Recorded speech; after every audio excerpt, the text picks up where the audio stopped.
बिस्मिल्लाहिर्रहमानिर्रहीम। नाज़रीन अस्सलाम वालेकुम। मैं हूं आपका मेज़बान साबिर शाकिर। आज बिल्कुल एक एक्सक्लूसिव नौयत का प्रोग्राम है और साबिक वज़ीर आज़म पाकिस्तान तहरीक इंसाफ के चेयरमैन इमरान खान और पाकिस्तान के इस वक्त मकबूल तरीन लीडर हैं।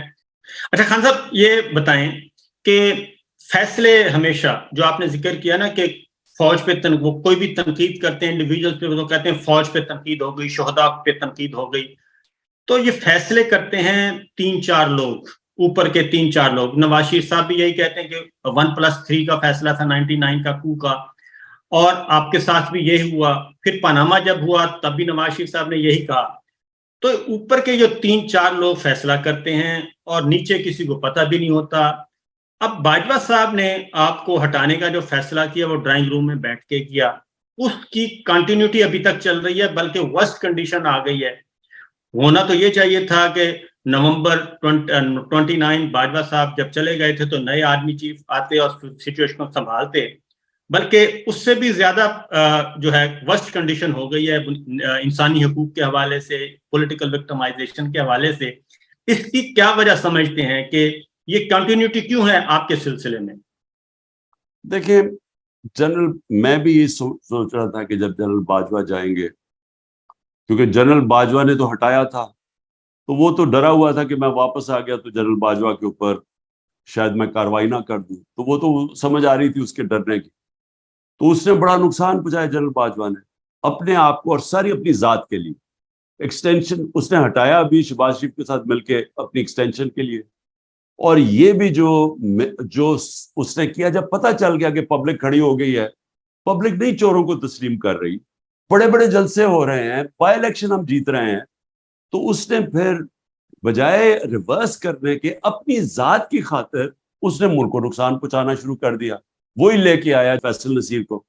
अब जब से फैसल नसीर आया, उसने शुरू कर दिया ये, जैसे कि हम कोई दहशत गर्द है या हम कोई काउंटर टेररिज्म का वो एक्सपर्ट था, जिस तरह हम दहशत, तो उसने बड़ा नुकसान पहुंचाया।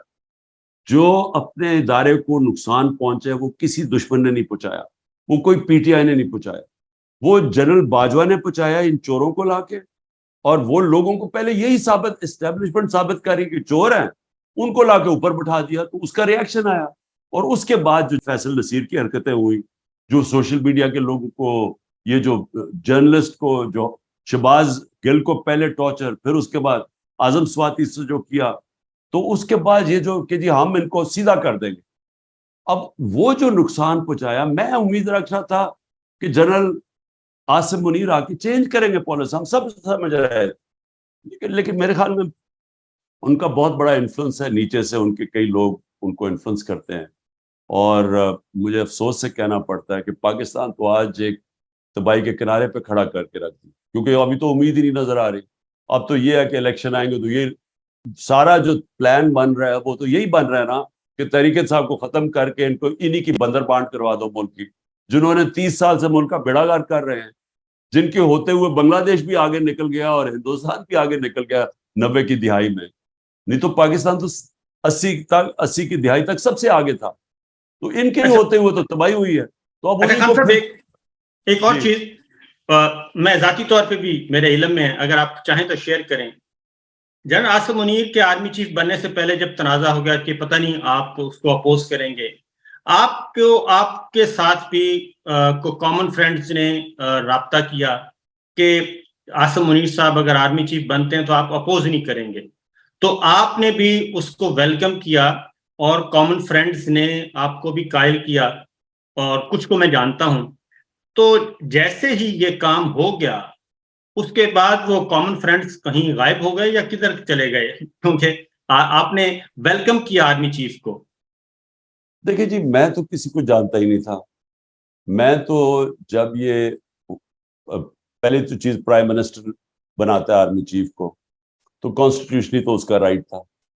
दूसरी चीज कि मैं तो किसी को नहीं जानता था। मैंने तो बार बार स्टेटमेंट्स दिए कि जो भी मेरिट के ऊपर आता है हम उसको हम मानेंगे, हम कोई इंटरफेयर नहीं करेंगे। मैंने तो पहले आर्मी चीफ बनने से पहले मेरी स्टेटमेंट सारी सुन रहे। और जब आसिम मुनीर आए तो मैंने उनको मैसेज पहुंचाई।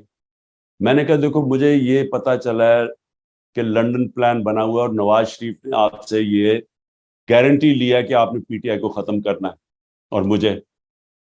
تو میں نے کہا مجھے یہ میسج ملی ہے, یہ ان کے بننے سے پہلے میں نے وہی جو کامن فرینڈ کی بات کرے اسے میسج پہنچائی. اس نے آگے سے کہا, انہوں نے کہا بالکل فکر نہ کرو, کوئی ایسی چیز نہیں ہو. بہرحال ہم نے تو ویسے بھی روکنا نہیں تھا, تو ڈاکٹر ابھی مجھے یہاں ملنے آئے اور ہم نے فیصلہ کیا, ہم نے کہا ٹھیک ہے ہم اپوز نہیں کریں گے. لیکن مجھے افسوس سے کہنا پڑتا ہے کہ جو اس کے بعد ہوا وہ چھوڑیں کہ عمران خان سے کیا ہوا, میرے گھر پہ یہ جو اٹیک ہوئے اور یہ جو سب کچھ, مجھے دوسری طرف میرے اوپر قتل کا کوشش کی گئی, ایک اور پھر کوشش پلان بنا ہوا تھا, وہ چھوڑے. میں ملک کی بات کر رہا ہوں کہ آج صرف ملک دیکھنے کدھر کھڑا. مجھے صرف یہ بتا دیں کہ یہ ہو سکتا ہے کہ ایک ملک جو 6% کے اوپر 6.1% کے اوپر گرو کر رہا ہو, ورلڈ بینک تعریف کر رہا ہو, وہ IMF تعریف کر رہا ہو کہ پاکستان میں سسٹینیبل گروتھ ہو رہی ہے, معاشی طور پہ آگے جا رہا ہو, اور ایک دم 1 سال کے اندر آج ملک گھٹنوں پہ ہے, بے روزگاری بڑھ گئی ہے. انہوں نے $3 ارب لیا ہے IMF سے اور بڑا خوش ہو رہے ہیں. تو $7 ارب کی ڈالروں کی کمی ہو چکی ہے 1 سال میں. یعنی جو ہم ایکسپورٹس پہ جو نقصان کم, ایکسپورٹس کم ہوئی ہیں اور جو ریمیٹنسز کم ہوئی ہیں, وہ $7 ارب کم ہوا ہے ہمارے دور سے. تو $7 ارب کم ہو کے $3 ارب کا قرضہ لے لیا. یعنی آپ کی دولت سکڑتی جا رہی ہے, آپ کی آمدنی سکڑتی جا رہی ہے اور قرضے بڑھتے جا رہے ہیں اور خوشیاں بنا رہے ہیں سارے. تو یہ جو ملک کا حال کیا ہے, کوئی تو اس کا ذمہ دار ہوگا, اور میڈیا کو کنٹرول کر لیا. وہی میڈیا جو شور مچایا کرتا تھا کہ جتنی مہنگائی ہوگی, آج 38% مہنگائی ہے پاکستان میں, ہماری 12%, 12.2 یا 3 پہ. سارا میڈیا شور مچایا ہوا تھا کہ تباہ ہو گیا ملک. آج چپ کر کے میڈیا بیٹھا, کنٹرول میں آ گیا. آج کوئی بات نہیں کر رہا کہ بے روزگاری کتنی ہے, آج کوئی نہیں بات کر رہا کہ عام آدمی, تنخواہ دار آدمی کا کیا حالات ہے, بجلی کے بل کدھر چلے گئے ہیں, لوڈ شیڈنگ کتنی ہو گئی ہے. یہ سارا میڈیا چپ کر کے بیٹھا ہوا ہے. اچھا خان صاحب یہ بتائیں کہ میڈیا تو خاموش ہے, وہ تو بہت بڑے بڑے نامور لوگ جو ہیں وہ بھی خاموش ہو گئے ہیں. اگر آپ کے ساتھ پلان یہ ہے, جو ہمارے پاس انفارمیشن ہے, کہ جیسے ہی جسٹس قاضی فائز صاحب آئیں گے, وہ چیف جسٹس آف پاکستان بن جائیں گے, اس کے بعد الیکشن کی ڈیٹ اناؤنس ہو اور الیکشن شیڈول بھی ان کے آنے کے بعد آئے, تاکہ نواز شریف صاحب کی سزائیں, بقول ان کے, یہ PMLN کی ہے, کہ نواز شریف صاحب کی سزائیں ختم ہو جائیں گی, ان کی سزائیں ختم ہو کے وہ کوالیفائی کر لیں گے اور آپ کو ڈسکوالیفائی کر دیا جائے گا. اور اس کے لیے جو ماحول بنایا گیا ہے جسٹس قاضی فائز صاحب کے لیے, کہ آپ نے ان کے خلاف ریفرنس فائل کیا.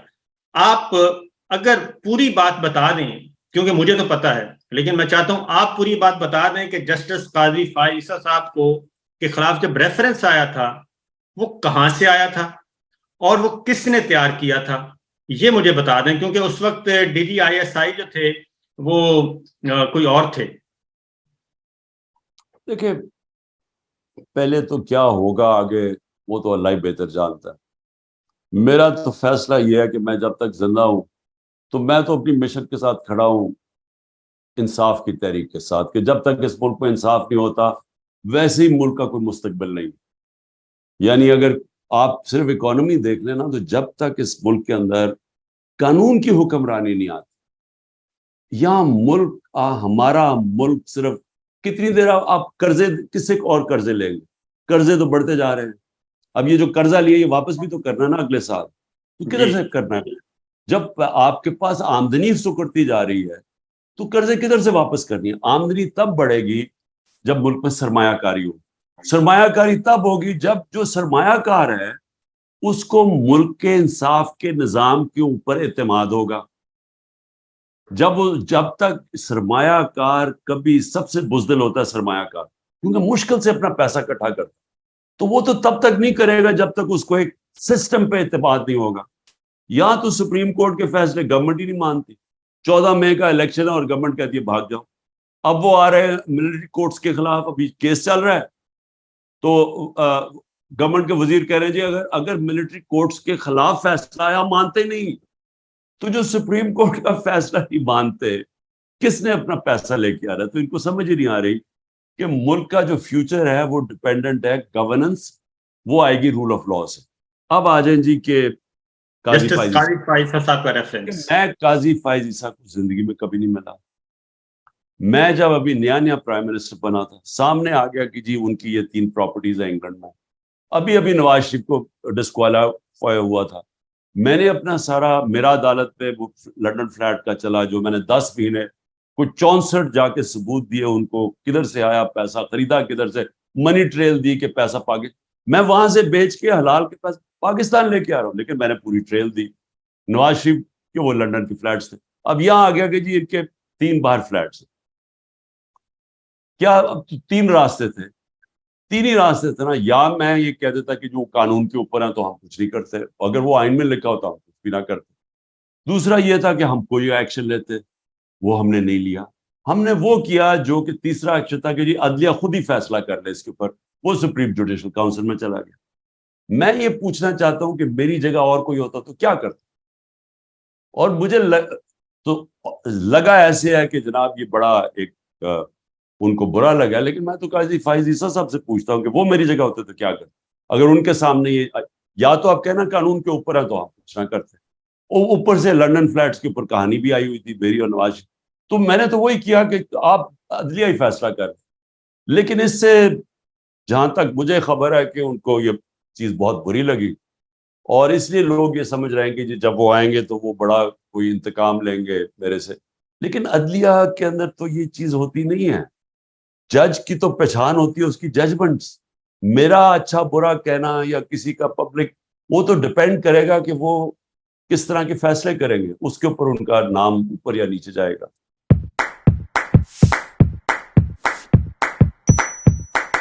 अगर आपने चैनल को सब्सक्राइब नहीं किया तो सबसे पहले चैनल सब्सक्राइब कर लें, बेल आइकन को क्लिक करें और वीडियो को लाइक ज़रूर कीजिएगा ताकि आप तक हमारी वीडियोस बर वक्त पहुंचती रहें।